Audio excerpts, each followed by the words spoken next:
I guess let's go ahead and get started, Daphne, and we'll others can join. They jump on the call. So first thing would be the approval of the minutes. Somebody, let's make a motion for approval other than Sam. I just like to point out that my name is spelled without an E. Oh, I know there are some famous crows who have E's on the end of their names, but mine does not. okay. I'll be sure to make that change. Yeah. That's about all that I had. Was that a motion for approval? I'll make a motion to approve with that change. Okay. Second? Seconded. All right, we have a motion and a second. All in favor, signify by saying aye. Aye. Aye. Anybody opposed? All right, motion carries. So on the agenda, Daphne, really item number one was the update on the Dane County Regional Housing Strategy. So Daphne, back to you.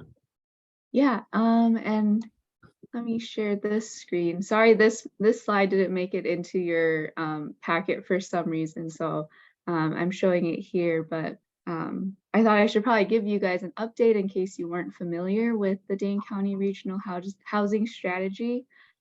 Basically, Dane County is leading this effort, and they've included the municipalities and a lot of private and nonprofit housing stakeholders. And basically, it's a group that is working to basically assess and create a regional strategy for the development and preservation of affordable and workforce housing. And basically, this presentation is going to be a lot of data. So at any point, feel free to stop me, raise your hand or anything if you have any questions or want to discuss anything that is presented. But I wanted to give this presentation because we've already met 4 times as a group, and I've been going as a representative for the city of Middleton. And this, we've just met 4 times, and we've gone over a lot of like the data and public input side of it. And so we've just kind of concluded that portion, and our next meeting is actually this Wednesday in 2 days. And that's kind of kicking off our next portion, which is looking at like the policy building and visioning for all of Dane County. So I thought this was kind of a good stop to give you guys an update. And if you guys want to, become more involved with this effort, or, I would also give an update, after the visioning portion is completed as well. And then, if you're just interested in looking at more of the data or keeping up with any future meetings, that website, danecountyplanning.com/RHS, is where you can find all the information on the strategy and what's going on going forward.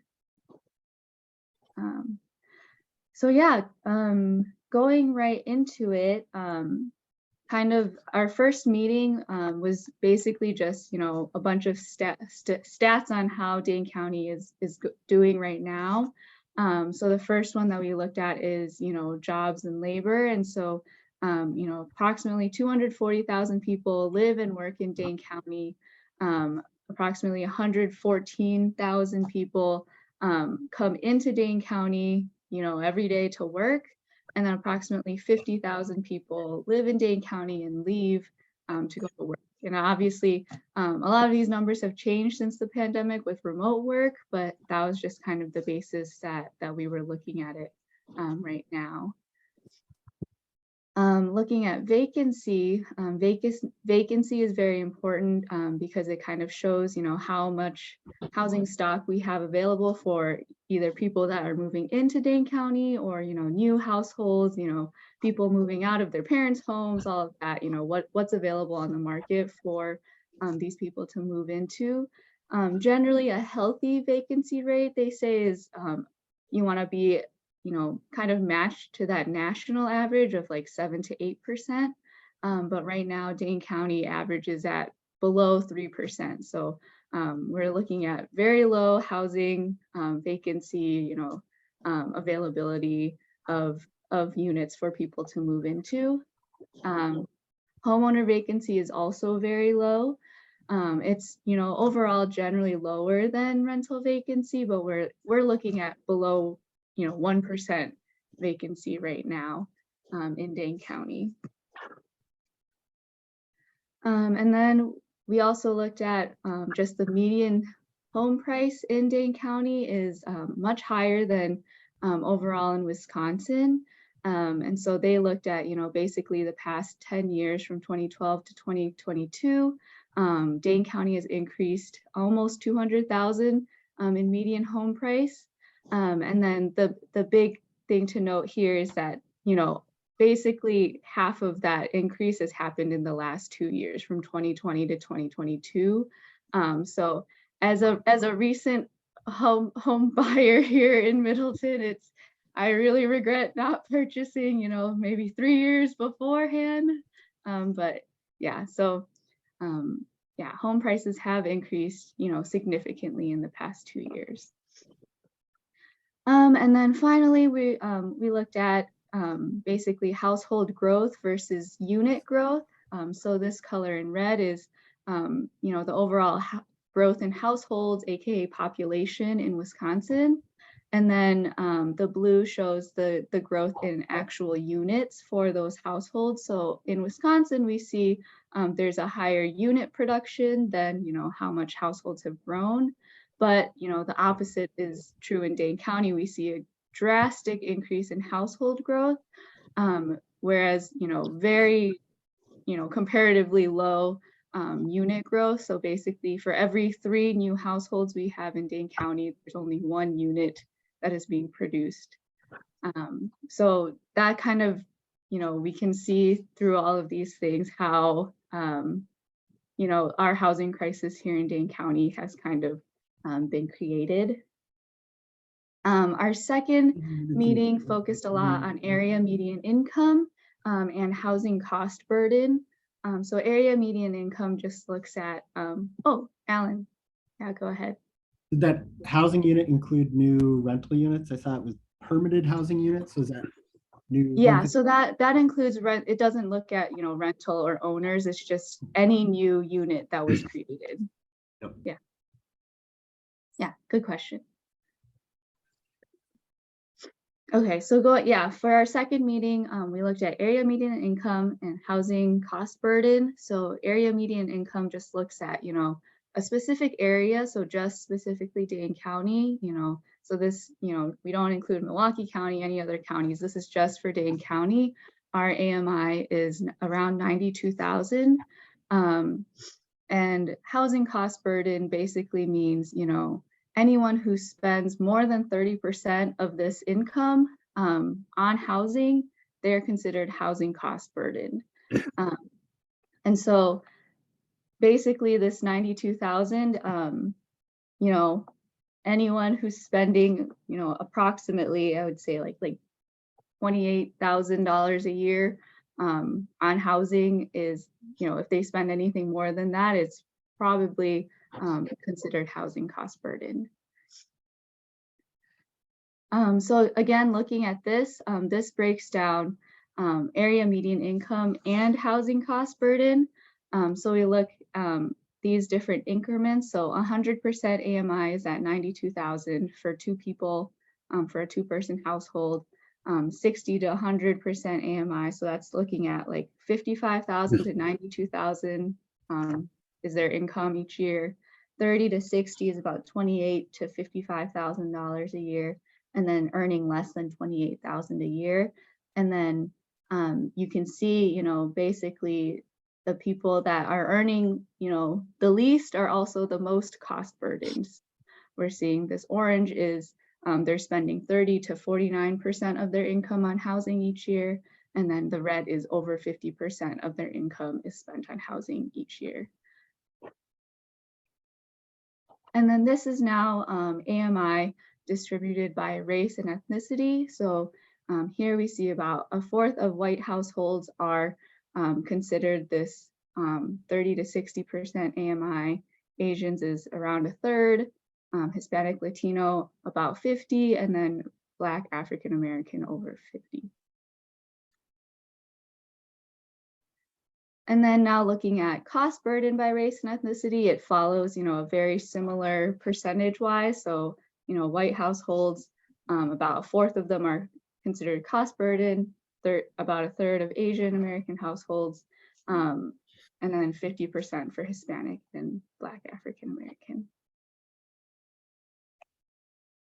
And then finally, this just looks at migration patterns. So the dark brown colors on the map shows the most people who are moving into Dane County. So obviously, Wisconsin, Minnesota, and Illinois, we see people from other places in Wisconsin moving into Dane County. I believe the highest number of people moving into Dane County are from Waukesha County.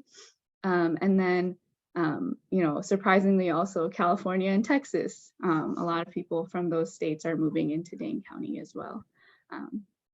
Yeah, go ahead, Mike. Yeah, Daphne. So this graphic, so we talk about Dane County, but that's not necessarily the case for the state of Wisconsin, is it? Right. Yeah. So the state of Wisconsin is overall seeing a net out migration. Dane County is definitely the exception where we see a lot of people wanting to move into Dane County, whereas most people do not want to, are moving out of Wisconsin as a whole. Yeah. Thanks. Okay, and then our third meeting talked a lot about about discriminatory housing policies and practices. These are, previously, throughout history and current ones. There was a whole list that were covered at the meeting. I only pulled out two, which was the first one is this GI Bill. This was done in right after World War II, and it provided low cost, low interest mortgages to veterans. However, most of these were only given to white veterans. And so they pulled out two national examples. So in New York and Northern New Jersey, fewer than 100 mortgages out of 67,000 were given to non-whites. And then in Mississippi, of the 3,000 or so loans, only 2 had gone to Black households. So we saw a very discriminatory practice, all across the nation here with the GI Bill. And then one that is still, impacting a lot of people today is credit scores. So, credit scores are very important to get a loan, and it kind of determines how much of a loan you are able to get. And so we see across the board that Hispanic and Black households or individuals in general just have a lot lower credit scores, which means they are not able to get as much of a loan to, purchase, as much of a house or, the kind of property that they need. And so we see, that Dane County is not, an exception from these, all the amalgamation of national practices. And so home ownership in Dane County, we see that only, the one that stands out the most is only 13% of Black/African Americans own a home in Dane County. And then, the blue is showing the percentage of homes who have an estimate of over $200,000. And so we see that Black and African American and Hispanic and Latino, they generally have, less of these populations have homes valued over $200,000. And then that also, is an issue of equity and building equity, how much they can, then sell their home for to get another home and so on and so forth. And then finally, overall, we're looking at mortgage approval by race. And so the red bars indicate white household, the orange indicate Black households.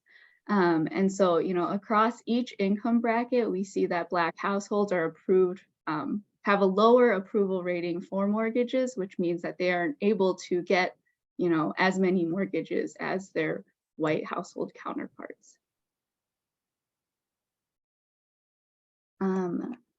And then finally, the share of, Black and other races in the real estate occupations, can also affect their ability to, get, loans and houses and all of those things. And so this first ring shows the distribution of workforce. So this orange color is white, brown other races, black is this red. And so in the next 4 rings, we want to see something similar to this, overall disproportion, so that it's proportional, right? And so we see that, most of these circles are not the same, they don't look similar. Of course, I am very proud of being a planner. And so our, planner ring looks the most similar in distribution, but, planners aren't the only ones that can affect this real estate and property, ownership situation. And then I also want to say that, in general, Middleton is also not, an exception from Dane County. In our 2021 comprehensive plan, we were pulling data from 2018.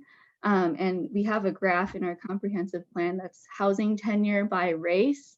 And so it shows by the number of, white, Black, Latin, Hispanic, Asian American, people who either own or rent their housing unit. And there are only, at least in the 2018 data, there were only 11 Black households that owned the unit that they lived in. And we have, thousands and thousands of owner-occupied units, and there are 11 Black households in Middleton. So, proportionately wise, proportionate, is very disproportionate, essentially. And then finally, in our last meeting, we looked a lot at just the general housing stock across all the jurisdictions. So this first one is looking at housing tenure. So basically who owns and who rents. And there is no, magic number to what the percentage should be. But as you can see here, Middleton is at, I believe, a good sweet spot of 50% owners and 50% rental. So that means, approximately half of the units in Middleton are owner occupied, half of the units in Middleton are renter occupied.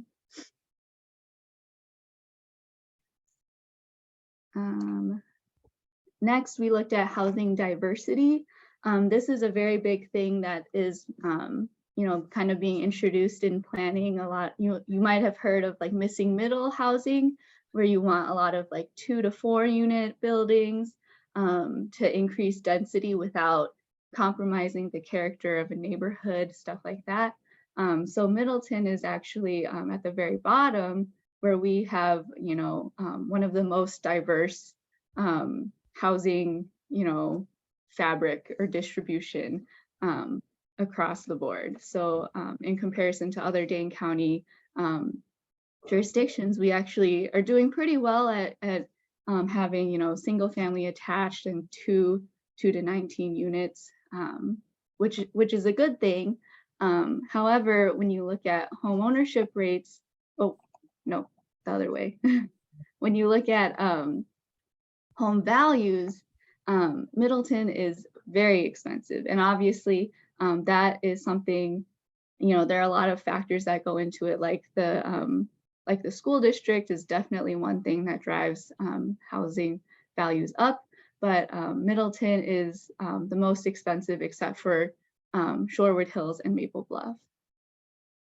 We also took data from Redfin for the sales from 2021 and 2022.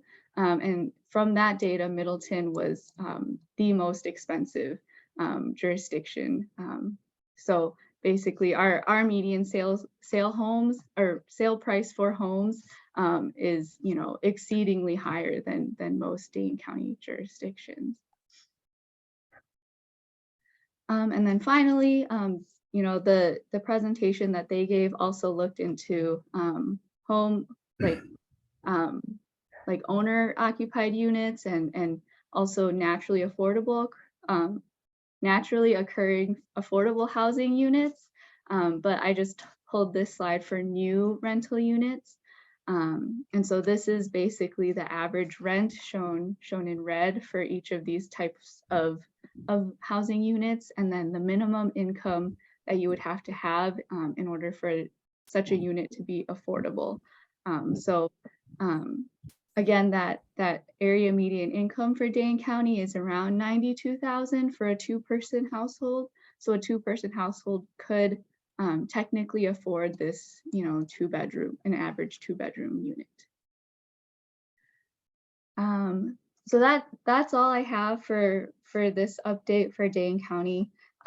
If you have any interest in going to the meeting on Wednesday, you're certainly welcome to.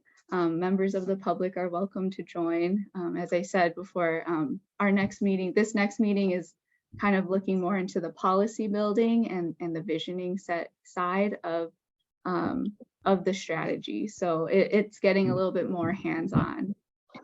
Darren. Yeah, thanks. I think you just answered it. So the general topic is more policy and vision building. Is that what you said?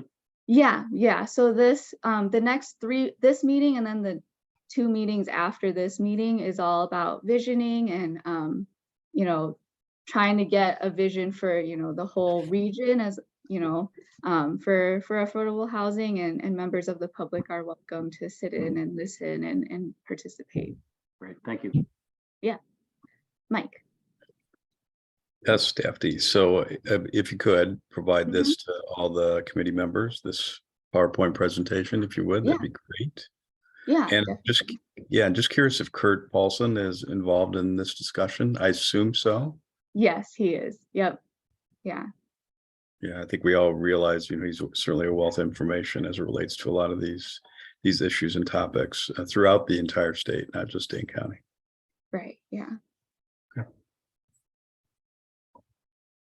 Okay. Other questions that anyone else had from the committee? The availability for rental housing we seem to be closing the gap between the national average starting in 2015. Does anybody have any ideas on why that is? It just expanded rental build in Madison and Dane County.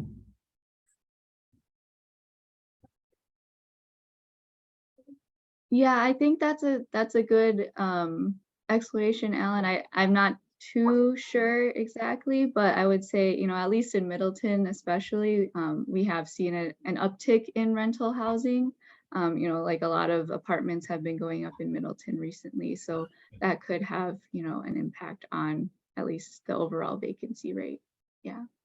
Yeah, I think the trend is good there. I mean, Daphne, I know you mentioned it earlier, but I think generally, that 5% vacancy rate is typically about where supply is meeting demand, is kind of a general rule of thumb.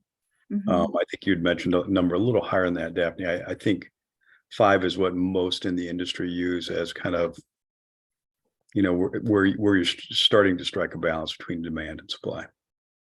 Obviously, we're still well below that. Yeah, I think I had mentioned 7 to 8 just because that's, around the national average, and some people say you want to try and be, as close to that national average as possible. But yeah, 5% also, I mean, either way, we are much below that. Right.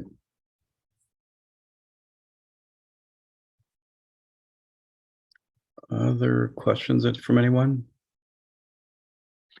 I was just surprised that we have so much rental and we're kind of outpacing the rest of the county.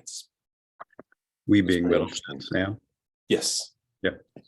We being Middleton, outpacing the rest of the county. It'd be interesting to know what percentage of our rental housing is actually affordable. Does that also, just building on that, does that include like the Trotta and the on Century and Branch? I mean, that one's not that active yet, but does it include like the Trotta, Daphne? I don't think so. So this is from 2020 ACS, like the census data. So I don't think it includes a lot of the newer apartments that have come online. Yeah, so we might be trending more towards, more rental units at this point now, but we are, as a department, our planning department aims towards keeping as close as possible to that 50%. And I know a lot of people on our council are also interested in looking at, increasing our supply of owner occupied housing as well. Trying to reconcile that median home price with the diversity of housing units available. That median home price, that isn't reflecting any of the affordability of the rental properties that we have, do they? So this is median sales price. So this is basically just looking at owner occupied housing. Yeah. So this doesn't reflect any of the rental. And then home value is, I believe, also the same. It's just looking at owner occupied. Yeah, however, I think a lot of this is due to, the Middleton School District being so great, and it definitely does drive our property values up. Yeah. All right, anything else? Any questions for Daphne? If not, Daphne, thank you for this. Very good information for us to keep in mind. I'm anxious to stay up to date as this committee continues to progress. Of course, no problem. 11 Black families owning homes in Middleton, that number is gonna haunt me. Yeah, yeah. When we first saw that too, I was like, this has to go in our comprehensive plan, because it's just very low. Yeah. It's awful. Yeah, disturbing. All right, I guess moving on to item number 2, the update on Middleton's quorum requirements regarding our virtual or in-person meetings. Yeah, so this is just an update on Common Council had recently voted. So Randall, if you have anything to share as well, since you're on Common Council, feel free to join in. But I just wanted to give an update that, they had recently voted to extend the resolution to extend our, virtual quorum requirements to May 1st. Originally, it was going to expire, I believe, in March. So basically, until May 1st, we can still meet, fully virtual. And then they haven't exactly determined, what would happen after May 1st. But for now, I believe the current feeling from most of the council members is to have, Common Council, Finance, Personnel, and Plan Commission will all meet in person as they have been meeting in person. And then, for a lot of the other committees and commissions, either virtual or hybrid is probably the method to work. Randall, do you have anything to add? Yeah, there's kind of I think a wish to move toward in-person as much as possible. And some of the concern has been, if pandemic is open, how do we count what's a quorum, how do we count toward a quorum? So kind of the strategy is to try to move more in person, but with also the realization that makes it harder for some people to meet in person. So the council's trying to come up with a strategy that would include how do we count quorum, so. Yeah, so basically, after May 1st, if nothing else happens, we would be meeting mostly in person with like a streaming option for, members of the public if they wanted to join in. So it would be, kind of a hybrid situation. So I wanted to give that update just so you guys know in the coming months that, some of our meetings may change. And if you have a strong preference for, either option, let me know, let Randall know, let your elder person know, so they can, make it. Yeah, I'm isolating right now. Yeah.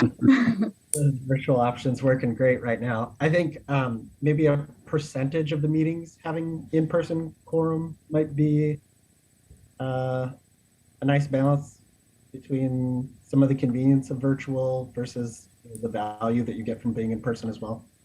If there's a like come to some kind of 50% of the meetings have in-person quorum and 50% are okay virtual.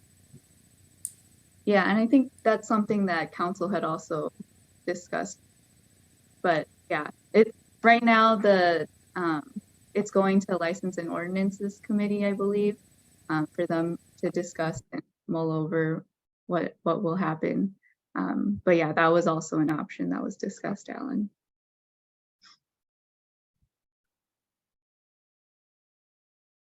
Any other comments, concerns with that? So Just as a Daphne, are we still gonna do the, I mean, kind of the hybrid as well? Is that still gonna be offered, or is that up for debate as well? I know we did that. We've done that on planning commission. I think council's done that with a few members, where most are there in person, but based on schedules, if somebody needs to call in, city staff can accommodate that as well.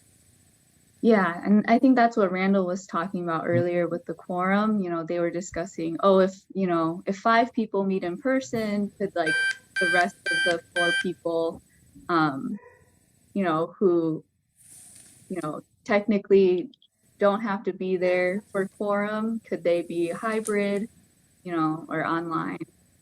So that's basically what is being discussed at license. So. Do they have good infrastructure to facilitate most of the people being in the room and some being virtual? That's typically the barrier I see to good engagement, with some virtual and some there. Yeah, that's just changed recently when we've been able to add kind of the hybrid meetings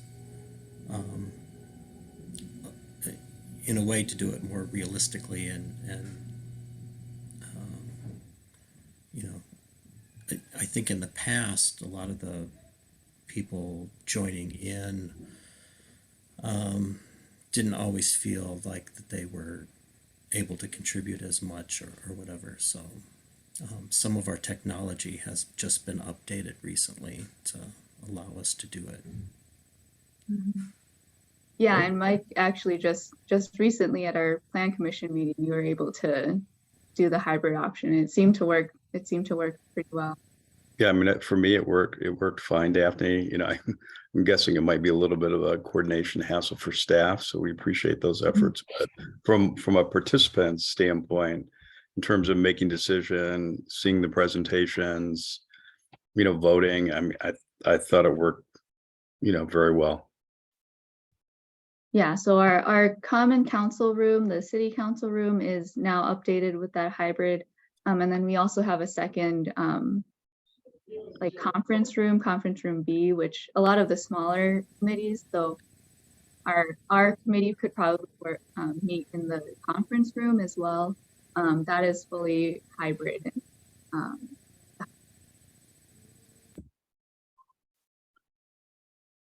All right. Any other questions on that, or comments, strong opinions one way or the other? All right. Well, thanks for that update, Daphne. Randall, appreciate your insight as well. Anything else for the good of the order? No motion to adjourn? All right. Do I have a second? Second. All right. Motion and second. All those in favor signify by saying aye. Aye. Aye. Anyone opposed? All right. Thanks, everyone. I appreciate our first meeting for 2023. Yeah, thanks for the presentation, Daphne. That was great. Yeah. Yeah, Thanks, Daphne. Appreciate it. Yeah, and I'll send it out to everyone. All right. Right. Great. Thanks All right. much. Take care, all. Thanks, See ya. everyone. Good night.